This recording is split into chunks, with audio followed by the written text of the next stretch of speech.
Look at this guy. Hello, you.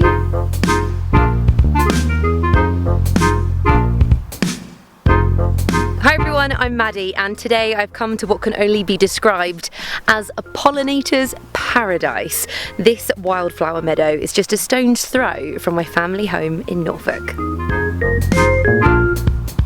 It is the most beautiful summer evening and I'm going out in search of the White Tailed Bumblebee. And this is a fantastic species to look out for, whether you have a countryside garden, a flower meadow, or even a plant box in a busy town. And the great thing is, we can all do our own bit to make a happy home for them. Now, there are some 8 species of bumblebee that are common to this part of the world in the UK, but they can be a little bit difficult to tell apart. So I need some help from Bumblebee Pro, Nick Acheson. Nick, how do we know we are looking at a white-tailed bumblebee? Very good question. In a worker, actually, you can't be really certain. Oh. There are 3 really similar species. There's the white-tailed bumblebee, the buff-tailed bumblebee, and the garden bumblebee. Okay. Now, the white-tailed and the buff-tailed, both in the worker, both have Are you about to do a demonstration? I am. It's kind of head, shoulders, knees and toes. So the white-tailed and the buff-tailed have a yellow band through the shoulders, essentially, through the front edge of the thorax, then a yellow band through the middle of the abdomen, and then a white band at the end of the tail. And you really can't tell in a worker the buff-tailed from the white-tailed.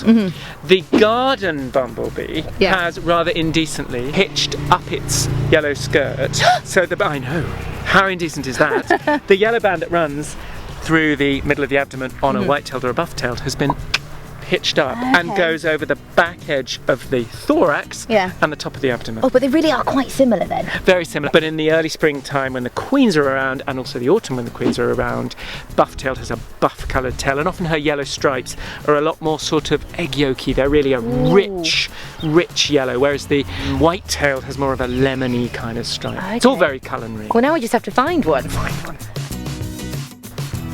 Oh. What was it? What was it?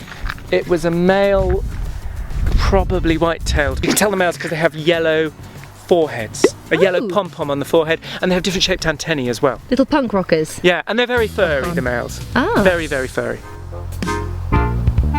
This place is absolutely heaving with pollinators. The air is quite literally buzzing. But I quite like to think of our gardens or green spaces just like this, as the little loops in a much bigger chain that links together larger wildlife habitats. If you want your garden is like a diner or a motel for bumblebees, it's somewhere they can forage and rest.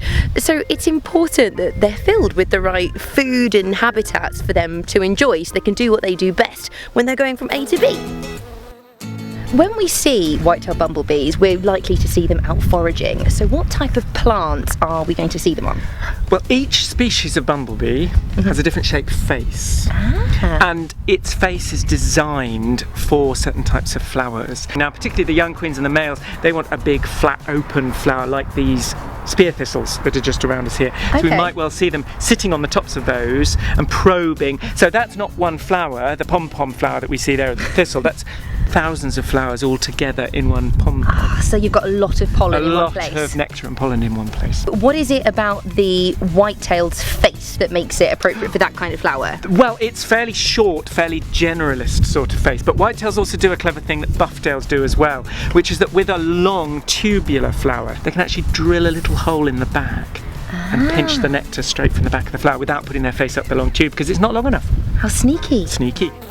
Planting pollinator-friendly plants is something we can all do in our own homes, but there are a few things to consider.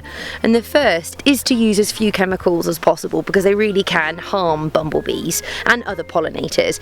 But also, a lot of the plants and flowering plants you get from garden centres are actually beautiful and very ornamental, but they're not that rich in pollen. You want to be looking at wild native species, things that will provide pollen all year round. Things like wild geraniums, purple flowering plants like thistles, lavender, and this phacelia that I'm surrounded by now are favourites for the bees, so those are good ones to consider. Unlike honeybees that create a huge store of honey, do bumblebees do anything similar? Not really. They provide only the food that the colony needs at the time. So there's no big store because they haven't got a colony surviving through the winter. Effectively in Britain how it works is everybody dies off except next year's queens. A lonely time to be a queen bee. Yeah, well, except that actually a lot of them hibernate together. But come the springtime when they're looking for places to build their nests, they're ferociously aggressive and they kill one another. And outside a good mouse hole, for example, for species like white tailed, buff tailed that nest in a hole, you might find a pile of dead queens because they've killed each other trying to get hold of the hole. And how large is a colony that could be in one of these burrows for a whitetail? Depends. Oh, for a whitetail, maybe 2 or even more hundred individuals. So quite a few, but nowhere near the amount that you've got in a honeybee colony. So much of our land in the UK is managed and manicured within an inch of its life, and this is mostly for crops and agriculture, which is nobody's fault, but it means that there are less messy, wild areas for insects. So if you want to encourage pollinators to your own garden, think about rewilding a small area. If there's a gap under your shed, don't fill it in. If you've got tufts of long grass, leave them long, because these are the spaces that bumblebees like to nest in. That's it from me and the bumblebees. Make sure you find out what your own native species are wherever you are in the world and see what it is that you can do for them in your own green spaces to make the world a happier place for pollinators. I hope you enjoyed this video. A massive thanks to Nick Acheson. Subscribe, stay curious, and I'll see you soon. Bye. Bye.